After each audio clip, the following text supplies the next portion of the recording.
अस्सलाम वालेकुम स्टूडेंट्स। आज हम अपना स्टार्ट करेंगे topic number 1 which is cellular organisation of plants and animals. इस चैप्टर के पार्ट 1 में बेटा हम लोग कवर करेंगे सिर्फ सेल्स को, उनकी डिफरेंट टाइप्स को और माइक्रोस्कोप को। सो स्टार्टिंग ऑन के सेल है क्या। आपकी पूरी बॉडी के फंक्शंस को और आपकी बॉडी के डिफरेंट स्ट्रक्चर्स को मेंटेन करने के लिए एक छोटा सा यूनिट प्रेजेंट होता है हमारी बॉडी में, जिसको हम क्या कहते हैं, सेल। और तमाम लिविंग ऑर्गेनिजम्स में सेल्स जो होते हैं वो अपना फंक्शन परफॉर्म करते हैं। इसी तरह डिफरेंट ऑर्गेनिजम्स में डिफरेंट नंबर के सेल्स जो होते हैं वो प्रेजेंट होते हैं। कुछ एनिमल्स और प्लांट्स की अगर हम बात करें तो इनमें जो सेल्स होते हैं वो बहुत ज़्यादा मिकदार में पाए जाते हैं, trillions of cells are present.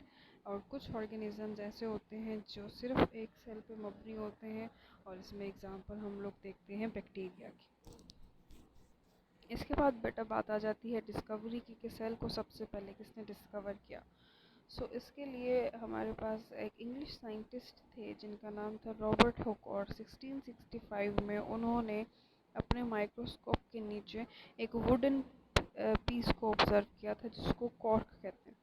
और उस वुडन पीस में उनको हनीकॉम्ब लाइक स्ट्रक्चर्स, जैसे भेड़ का छत्ता है उस तरह के छोटे छोटे से कंपार्टमेंट्स नज़र आए थे, और उस कंपार्टमेंट्स को फिर इन्होंने क्या नाम दे दिया था, सेल का नाम दे दिया था। अगर हम ह्यूमन बॉडी की बात करें, अगर हम अपनी बात करें, तो हम देखते हैं हमारी बॉडी में डिफरेंट तरह के सेल्स प्रेजेंट हैं और उन मुख्तलिफ सेल्स के मुख्तलिफ फंक्शन हैं। जैसे कि अगर हम देखें स्किन सेल की बात करते हैं, तो स्किन ने हमारी पूरी बॉडी को कवर किया हुआ है, और इसने क्योंकि हमारी पूरी बॉडी को कवर किया हुआ है तो ये हमारी बॉडी के इंटरनल पार्ट्स को, अंदर वाले हिस्सों को प्रोटेक्शन का काम देती है। इसके बाद दूसरे नंबर पे अगर हम देखें तो बोन सेल्स की बात करें, बोन्स हमारी बॉडी को सपोर्ट करने का काम करती हैं। बोन सेल्स जो हैं ये हमारी बॉडी को शेप भी दे रहे हैं और सपोर्ट भी कर रहे हैं। इसके बाद नर्व सेल्स होते हैं जो हमारे ब्रेन में प्रेजेंट हैं, और ये मैसेजेस ट्रांसफ़र करने के काम आते हैं। हमारी बॉडी के एक हिस्से से दूसरे हिस्से में जो मैसेजेस ट्रांसफ़र होते हैं वो नर्व सेल्स के थ्रू होते हैं। फिर हमारे ब्लड में दो तरह के सेल्स प्रेजेंट होते हैं, एक है वाइट ब्लड सेल और दूसरा है रेड ब्लड सेल। इन दोनों के डिफरेंट फंक्शंस हैं। वाइट ब्लड सेल जो है हमारी बॉडी को बीमार होने से बचाता है, और जो रेड ब्लड सेल्स हैं वो हमारी बॉडी में ऑक्सीजन को ट्रांसफ़र करते हैं। और आखिर में हमारे पास है मसल सेल्स। मसल सेल्स हमारी बॉडी की मूवमेंट में हेल्प करती हैं। हमारे आर्म्स और लेग्स जो हैं वो मूव करते हैं, और वो तभी मूव करेंगे जब हमारे मसल सेल्स हमारी बॉडी में कॉन्ट्रैक्ट करेंगे। इसके बाद माइक्रोस्कोप की बात आ जाती है। माइक्रोस्कोप वो इंस्ट्रूमेंट है जो उन चीज़ों को देखने के लिए काम आता है जो बज़ाहिर हमें नज़र नहीं आती, और उनमें से एक चीज़ हमारा सेल भी है। अब माइक्रोस्कोप की अगर हम बात करें तो इसके स्ट्रक्चर में 5 चीज़ें आ जाती हैं। इसकी आर्म है जिससे माइक्रोस्कोप को पकड़ के एक जगह से दूसरी जगह रखा जा सकता है। उसकी एक ट्यूब है, ट्यूब में डिफरेंट तरह के लेंस लगे हुए होते हैं जो हमें ऑब्जेक्ट को देखने में, क्लियर देखने में मदद देते हैं। फिर एक स्टेज होता है। स्टेज वो जगह है जहाँ पे आपने जिस चीज़ को देखना है उसको रख सकते हैं। फिर एडजस्टमेंट स्क्रूज प्रेजेंट होते हैं। ये एडजस्टमेंट स्क्रूज जो होते हैं ये स्टेज को ऊपर नीचे करने में हेल्प करते हैं। और आखिर में हमारे पास दो लेंस प्रेजेंट हैं, दो किस्म के लेंस प्रेजेंट हैं। एक को हम आई पीस कहते हैं और दूसरे को हम ऑब्जेक्टिव लेंस कहते हैं, और ये दोनों मिल के हमें चीज़ें ऑब्ज़र्व करने में हेल्प करते हैं। इसके बाद एक स्लाइड, एक रेक्टेंगुलर गिलास पीस होता है जो हेल्प करता है कि आप किसी भी ऑब्जेक्ट को रख सकते हैं माइक्रोस्कोप पे, और फिर आप उसको ऑब्ज़र्व कर सकते हैं। एक स्लाइड जो है वो एक रेक्टेंगुलर पीस होता है जो ग्लास का बना हुआ होता है, उसके ऊपर आपने वो चीज़ रखनी है जिसको आपने ऑब्ज़र्व करना है, और इस स्लाइड को उठा के आपने माइक्रोस्कोप के स्टेज पे रख देना है, और फिर आप using objective lens and eyepiece उस चीज़ को देख सकते हैं। अब माइक्रोस्कोप की बेटा दो तरह की किस्में हैं, और दोनों किस्में जो हैं ये इस लिहाज से डिफरेंट हैं कि आपका ऑब्जेक्ट आपको कितना क्लियर नज़र आता है, कितना बड़ा होकर नज़र आता है। दो टाइप्स कौन कौन सी हैं? Number one is the light microscope. अब इसको लाइट माइक्रोस्कोप का नाम क्यों दिया गया है? क्योंकि इसमें जो विजिबल लाइट है, जो कि सिंपल सनलाइट भी हो सकती है, वो यूज़ होती है किसी भी ऑब्जेक्ट को देखने के लिए। और लाइट माइक्रोस्कोप आपके एक इमेज को, ऑब्जेक्ट को 1500 गुना बड़ा करके दिखा सकता है ओरिजिनल साइज से। इसके बाद जो दूसरी टाइप आती है माइक्रोस्कोप की, उसको हम कहते हैं इलेक्ट्रॉन माइक्रोस्कोप। अब इसमें विजिबल लाइट यूज़ नहीं होती, सनलाइट यूज़ नहीं होती। इसमें एक इलेक्ट्रॉन की बीम, इलेक्ट्रॉन की एक शुआ जो है वो यूज़ होती है ऑब्जेक्ट्स को देखने के लिए। और इससे हम इतने छोटे ऑब्जेक्ट्स भी देख सकते हैं कि हम सेल के अंदर इजीली ऑब्ज़र्व कर सकें चीज़ों को। और ये एक इमेज को, एक ऑब्जेक्ट को 500,000 गुना बड़ा करके दिखा सकती है। इसमें ये काबिलियत है कि ये 500,000 दफ़ा एक ऑब्जेक्ट, एक इमेज को बड़ा करके दिखाए, ताकि हमें जो भी चीज़ है वो बज़ाहिर दिख जाए आसानी से।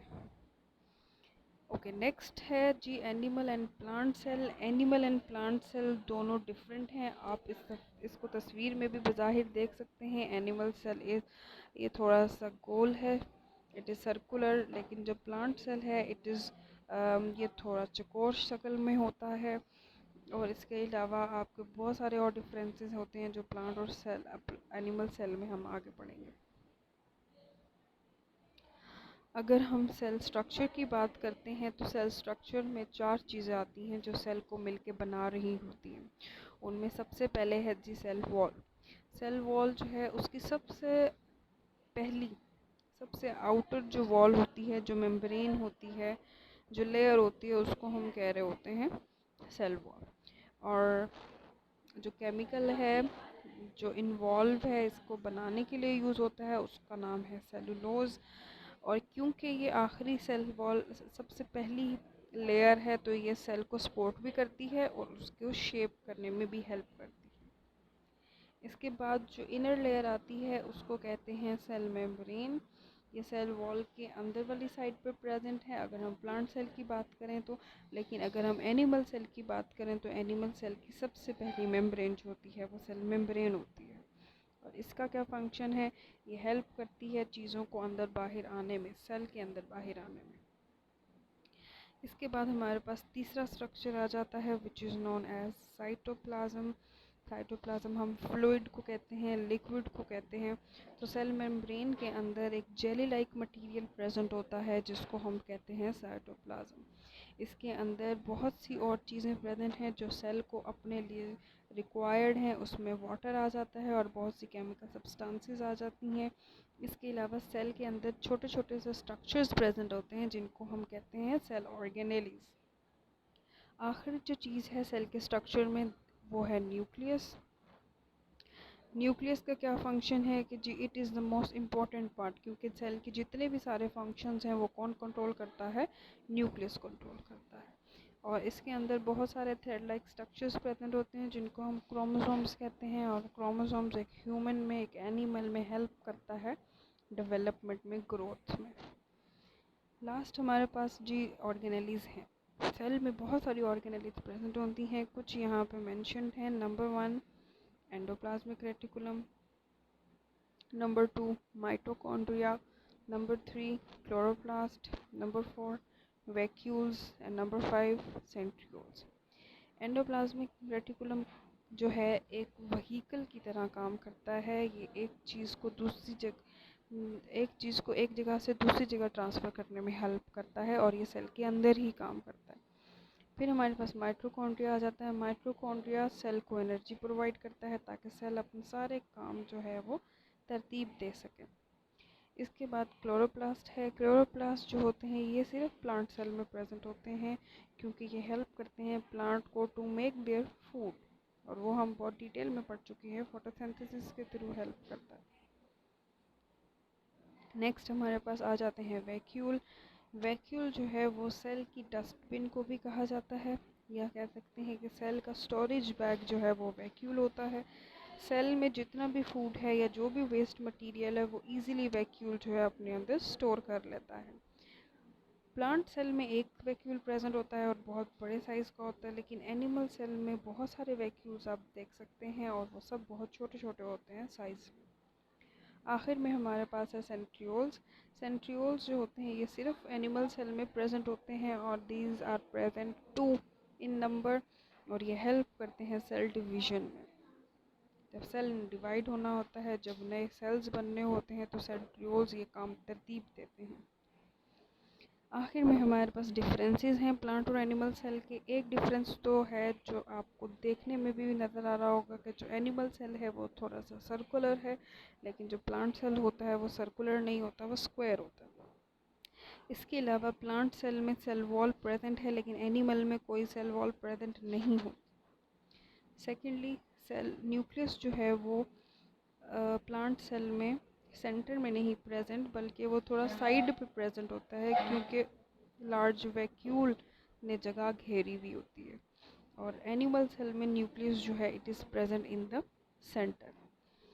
थर्डली, प्लांट सेल में सिर्फ एक ही बहुत बड़े साइज़ का वैक्यूल प्रेजेंट होता है, लेकिन एनिमल सेल में काफ़ी सारे वैक्यूल्स जो होते हैं वो प्रेजेंट होते हैं। फोर्थ इज़ कि क्लोरोप्लास्ट प्रेजेंट होता है प्लांट सेल में, क्योंकि वो फोटोसिंथेसिस में हेल्प करता है, लेकिन तो क्लोरोप्लास्ट जो है वो एनिमल सेल में नहीं प्रेजेंट, बिकॉज एनिमल सेल को फोटोसिंथेसिस की ज़रूरत नहीं होती। आखिर में जी सेंट्रियोल्स की बात करते हैं हम, तो सेंट्रियोल्स मैंने आपको पहले भी बताया, it is present only in animal cell, क्योंकि जो सेल डिवीजन का प्रोसेस है वो एनिमल्स में हो रहा होता है, प्लांट सेल्स में नहीं होता, उसकी कोई ज़रूरत नहीं है हमें। थैंक यू, आज के इतना ही है। इसके बाद पार्ट 2 जो है उसमें हम डिफरेंट टिश्यूज़ और उनके ऑर्गन सिस्टम्स पढ़ेंगे।